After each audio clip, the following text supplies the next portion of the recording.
আমাৰ ঠিকাভিত্তিক শিক্ষক প্ৰাথমিক শিক্ষাৰ অধীনতো আছিল, মাধ্যমিক শিক্ষাৰ অধীনতো আছে। প্ৰাথমিক শিক্ষাৰ অধীনত থকা ঠিকাভিত্তিক শিক্ষকসকলে দুৰ্ভাগ্যবশতঃ কিবা কাৰণত মৃত্যু হ'লে তেওঁলোকে ৫ লাখ টকাৰ এককালীন সাহায্য তেওঁলোকৰ পৰিয়ালে পাইছিল আৰু তেওঁলোকৰ চুক্তিতে এই কথাটো আছিল। কিন্তু মাধ্যমিক শিক্ষা বিভাগৰ অধীনৰ যি অতিৰিক্ত ঠিকাভিত্তিক শিক্ষক তেওঁলোকৰ কাৰণে এনে ৫ লাখ টকাৰ ব্যৱস্থা নাছিল। এতেকে ইতিমধ্যে মৃত্যুবৰণ কৰা ২৬ গৰাকী শিক্ষক তেওঁলোকৰ পৰিয়াললৈ মাননীয় মুখ্যমন্ত্ৰীৰ পুঁজিৰ পৰা ৫ লাখকৈ টকা মুখ্যমন্ত্ৰী ডাঙৰীয়াই প্ৰদান কৰিছে।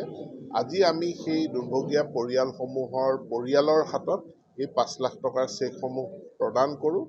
চৰকাৰখনে তেখেতসকলৰ সেই শিক্ষকসকলৰ সেৱাক পাহৰি যোৱা নাই, সেই পৰিয়ালসমূহক পাহৰি যোৱা নাই। তেওঁলোকৰ বিপদৰ সময়ত, তেওঁলোকৰ এই দুৰ্যোগৰ সময়তো চৰকাৰখন তেওঁলোকৰ লগত আছে আৰু সেইটোৱে প্ৰমাণ কৰি আজি মুখ্যমন্ত্ৰীৰ যি বিশেষ সাহায্য পুঁজি আছে তাৰ পৰা আমি ৫ লাখকৈ টকা ২৬ গৰাকী শিক্ষক শিক্ষয়িত্ৰীৰ পৰিয়াললৈ প্ৰদান কৰোঁ। লগতে আমাৰ যিসমূহ জিলা শিক্ষণ আৰু প্ৰশিক্ষণ আমাৰ কেন্দ্ৰ আছে, ডায়েট বুলি আমি যাক কওঁ, ডায়েটত শিক্ষকৰ প্ৰশিক্ষণ হয়। তাৰ প্ৰবক্তা ১৩ গৰাকী প্ৰবক্তা APSCয়ে নিৰ্বাচন কৰি দিছে। তেওঁলোকৰো নিযুক্তি পত্ৰ আজি আমি বিতৰণ কৰোঁ আৰু ইয়ে আমাৰ ডায়েটত শিক্ষকৰ সংখ্যা তাক শক্তিশালী কৰিব আৰু শিক্ষক প্ৰশিক্ষণক আগুৱাই নিয়াত আমাক সহায় কৰিব। তাৰোপৰি যিহেতু শিক্ষা বিভাগটো এটা বিশাল বিভাগ, ই কেৱল শিক্ষক শিক্ষয়িত্ৰী তেওঁলোকৰ চাকৰিৰ ব্যৱস্থাপনাই নকৰে, NEPৰ অধীনত সামগ্ৰিক শিক্ষা প্ৰদানৰ বহু আঁচনি ৰূপায়ণ কৰে। PM পোষণ, যাৰ অধীনত মিড ডে মিল প্ৰদান কৰা হয়, বিদ্যালয়সমূহৰ আন্তঃগাঁথনি উন্নয়নৰ কাম, শিক্ষক নিযুক্তিৰ কাম, শিক্ষকসকলৰ বদলীকৰণৰ কাম আৰু যিসকল ছাত্ৰ ছাত্ৰী প্ৰান্তীয়, যিসকল মাৰ্জিনেলাইজ ছাত্ৰ ছাত্ৰী তেওঁলোকৰ কাৰণেও বিশেষ আঁচনি শিক্ষা বিভাগে ৰূপায়ণ কৰে।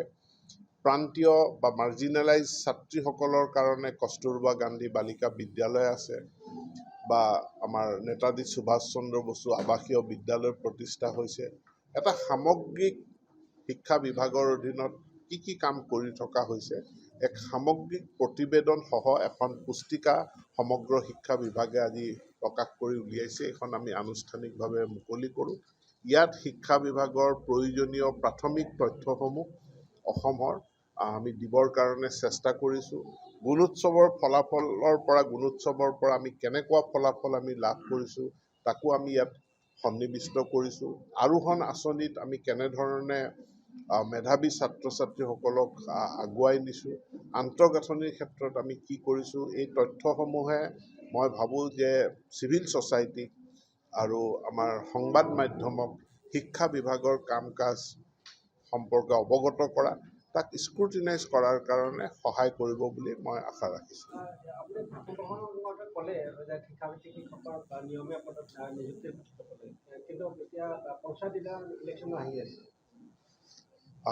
খুব সোনকালে এইখিনি তেওঁলোকৰ আবেদন প্ৰক্ৰিয়া সম্পূৰ্ণ হৈয়ে গৈছে। পঞ্চায়ত নিৰ্বাচনৰ তাৰিখ কেতিয়া ঘোষণা হ'ব নাজানো, কিন্তু আমাৰ তেওঁলোকৰ আবেদন ভিত্তিক সেইখিনি ডকুমেণ্ট ভেৰিফিকেশ্যন আমাৰ সম্পূৰ্ণ হৈছে।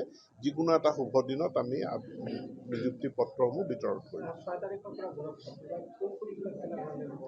গুণোৎসৱ আমাৰ 3টা ফেজত এইবাৰ আৰম্ভ হ'ব। 6 তাৰিখৰ পৰা যি গুণোৎসৱ আৰম্ভ হ'ব প্ৰথম ফেজত, এই প্ৰথম ফেজত আমাৰ যিখিনি আছে, ফাৰ্ষ্ট ফেজত আমাৰ 62,065 চেল্ফ ইভালুৱেশ্যন হ'ব।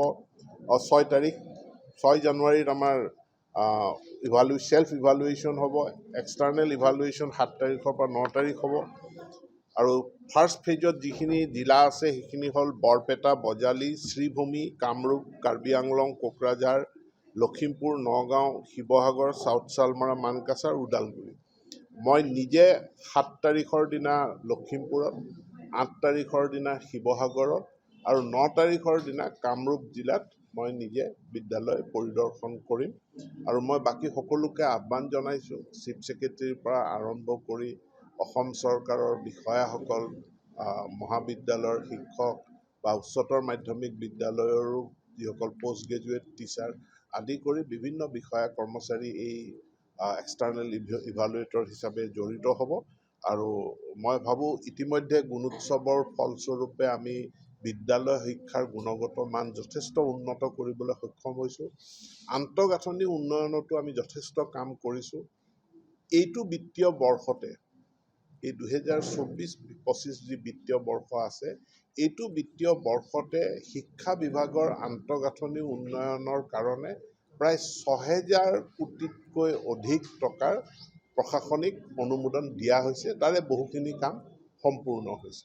সমগ্ৰ শিক্ষাৰ অধীনতে 3,000+, বাকী যি আমি মাধ্যমিক শিক্ষাৰ কাৰণে 7 কোটি, 7.5 কোটি, 8 কোটি টকাকৈ 378খন বিদ্যালয় আমি কৰিছোঁ। ইয়াতো প্ৰায় 2,600 কোটি টকাৰ প্ৰশাসনিক অনুমোদন ইতিমধ্যে দিয়া হৈছে।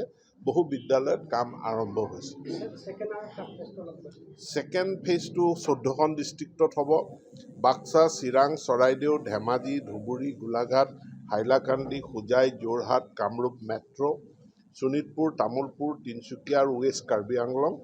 এইটো আৰম্ভ হ'ব 17 জানুৱাৰীত, অৰ্থাৎ বিহুৰ পাছত, আৰু 22 তাৰিখলৈকে চলিব। 17 জানুৱাৰীত ছেল্ফ ইভালুৱেশ্যন, 20, 21, 22ত এক্সটাৰ্নেল ইভালুৱেশ্যন। তৃতীয় পৰ্যায়টো 10খন জিলা, বঙাইগাঁও, বিশ্বনাথ, দৰং, ডিব্ৰুগড়, গোৱালপাৰা। তাত মূলতঃ অসম চৰকাৰৰ যিবিলাক উন্নয়নমুখী কাম কাজ, যিখিনি কল্যাণকামী কাম কাজ, এইখিনি যাতে খুব দ্ৰুততাৰে আৰু স্মুথলি যাতে ৰূপায়ণ হয়, তাৰ ওপৰতে মূলতঃ আলোচনা। ইলেকশ্যনো আহি আছে, যিহেতু পঞ্চায়ত নিৰ্বাচন আছে, ইলেকশ্যন আহিব। গণতন্ত্ৰত ইলেকশ্যনটো এটা নিয়মিত প্ৰক্ৰিয়া। 5 বছৰৰ মূৰে মূৰে ইলেকশ্যন হয়, আৰু যেনেকৈ ফুটবল টীম এটাই সদায় ফুটবল খেলৰ কাৰণে প্ৰস্তুত থাকে, গতিকে যিসকল আমি নিৰ্বাচিত প্ৰতিনিধি, আমিও সদায় সেই নিৰ্বাচনৰ বাবে প্ৰস্তুত থাকোঁ।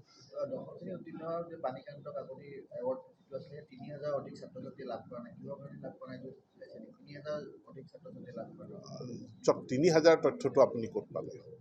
গতিকে আমি পৰ্টেল দিয়া আছে, যিসকল ছাত্ৰ ছাত্ৰীয়ে তেওঁলোক ইলিজিবল হয় কিন্তু পোৱা নাই, তেওঁলোকে আবেদন কৰিব। আমি সেইটো পৰীক্ষা কৰি চাই দিয়াৰ ব্যৱস্থা কৰিম।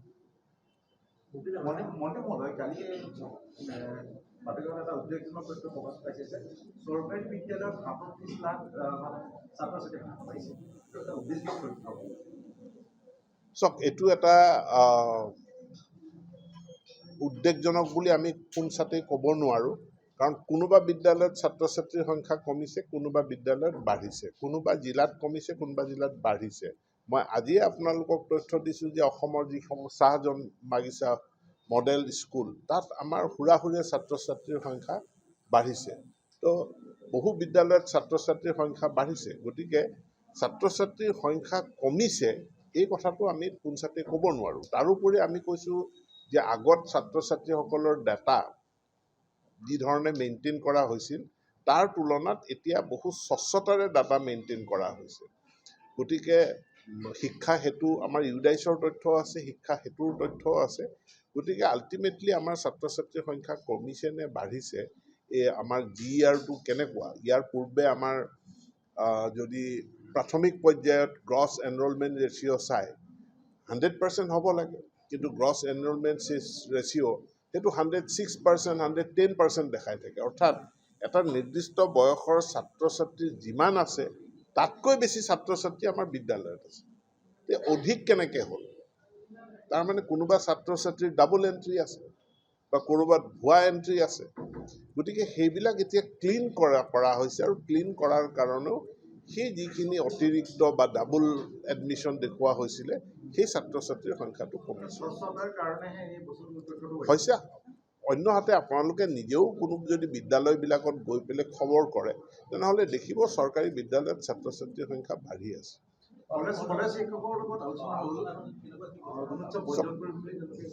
মোৰ আগত নাই কোৱা।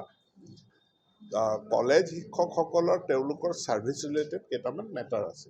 এটা কথা হ'ল তেওঁলোকৰ যি প্ৰমোশ্যন হ'ব লাগে মাজত কিবা কাৰণত বহুদিন ধৰি প্ৰমোশ্যনটো বন্ধ আছিল। এইখন চৰকাৰ গঠন হোৱাৰ পাছত 1700 কলেজ টিচাৰে তেওঁলোকে প্ৰমোশ্যন পালে। এতিয়া আইনসিদ্ধভাৱে কথাটো হ'ল তেওঁলোকে যি তাৰিখত প্ৰমোশ্যন পাইছে সেই তাৰিখৰ পৰাই প্ৰমোশ্যনটো এফেক্ট হ'ব। কিন্তু তেওঁলোকৰ এটা যুক্তি দিছে যে তেওঁলোকে আগতেই পাবলগীয়া আছিলে, গতিকে প্ৰমোশ্যনটোৰ ৰেট্ৰস্পেক্টিভ এফেক্ট এটা লাগে।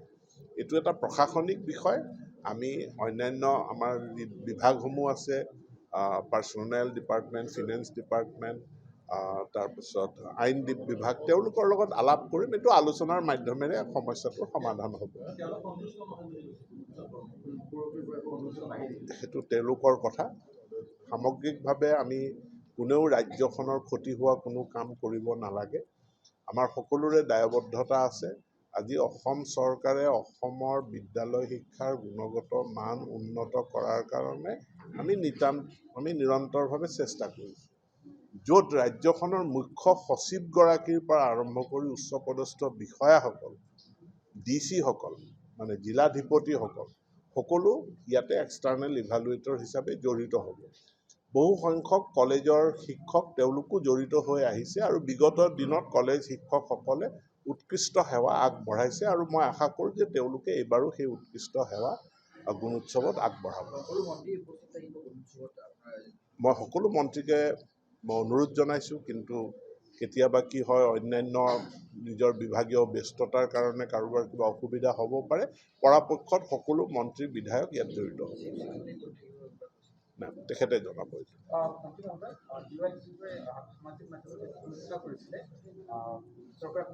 বিজ্ঞানসন্মত সমীক্ষা আপোনালোকে জানিব, বিগত বহু সময়ত এনে সমীক্ষাবিলাক ভুল প্ৰমাণিত হৈছে। কেইটা নিৰ্বাচনত এনেকুৱা সমীক্ষাবিলাক ভুল প্ৰমাণিত হৈছে। কিন্তু মই কালি মুখ্যমন্ত্ৰীগৰাকীৰ লগত গোৱালপাৰা ভ্ৰমণ কৰিছিলোঁ। মুখ্যমন্ত্ৰীগৰাকী কোনোবা এটা অঞ্চললৈ গ'লে সাধাৰণ ৰাইজ যি ধৰণে উবুৰি খাই পৰে, মই মোৰ গোটেই জীৱনকালত বহু মুখ্যমন্ত্ৰী দেখিলোঁ, কোনো মুখ্যমন্ত্ৰীৰ প্ৰতি এনে যোৱা জনপ্ৰিয়তা, এনে আকৰ্ষণ মই কেতিয়াও দেখা নাছিলোঁ। গতিকে সেইটোৱে প্ৰমাণ কৰে চৰকাৰখনৰ প্ৰতি জনপ্ৰিয়তা কিমান। ফিল গুড ফেক্টৰ এটা সকলোতে আছে। আজি অসমত আন্দোলন নাই। আন্দোলন কিয় নাই? কাৰণ ৰাইজৰ মাজত যদি ক্ষোভ বিক্ষোভ থাকিলেহেঁতেন সি আন্দোলনৰ ৰূপত বহিঃপ্ৰকাশ হয়। আজি আন্দোলন নাই, কাৰণ উন্নয়ন, সকলো চাৰিওফালে উন্নয়নটো এটা বাস্তৱ সত্য। যিখিনি কল্যাণমূলক আঁচনি লোৱা হৈছে, অৰুণোদয়ৰ নিচিনা আঁচনি, নিযুত মইনাৰ নিচিনা আঁচনি, এইসমূহ আঁচনি অভূতপূৰ্ব। ইয়াৰ আগতে কেতিয়াও কোনো চৰকাৰে এনেকুৱা আঁচনি গ্ৰহণ কৰাৰ কথা কল্পনাও কৰিব পৰা নাছিল। কিন্তু সি আজি বাস্তৱত ৰূপায়িত হৈছে। 25,000কে যুৱকে তেওঁলোক স্বাৱলম্বী হোৱাৰ কাৰণে চৰকাৰখনৰ পৰা বিত্তীয় সাহায্য লাভ কৰিছে। আৰু 1 লাখ যুৱক তেওঁলোকে ইতিমধ্যে পাবলৈ গৈ আছে, তেওঁলোকে ফৰ্ম ফিল আপ কৰিছে। প্ৰায় 30 লাখ মহিলা তেওঁলোকে মহিলা উদ্যমিতা আঁচনিৰ অধীনত তেওঁলোকে বিত্তীয় সাহায্য পাবলৈ লাভ কৰিছে। গতিকে আপোনালোকৰ সমীক্ষাটো আপোনালোকৰ লগত থাকিব, কিন্তু আমাৰ যি জনসমীক্ষা চকুৰে কাণেৰে যিটো দেখিছোঁ, যে চৰকাৰখনৰ এই কল্যাণকামী আৰু উন্নয়নমূলক যি আঁচনি আছে, এই আঁচনিয়ে এক অভূতপূৰ্ব অৱস্থা সৃষ্টি কৰিছে আৰু অসমক বহুত এটা উচ্চ শিখৰলৈ আগুৱাই লৈ গৈ আছে। যিকোনো খবৰৰ বাবে যোগাযোগ কৰক 7099017330 লগতে 7099017110 নম্বৰত।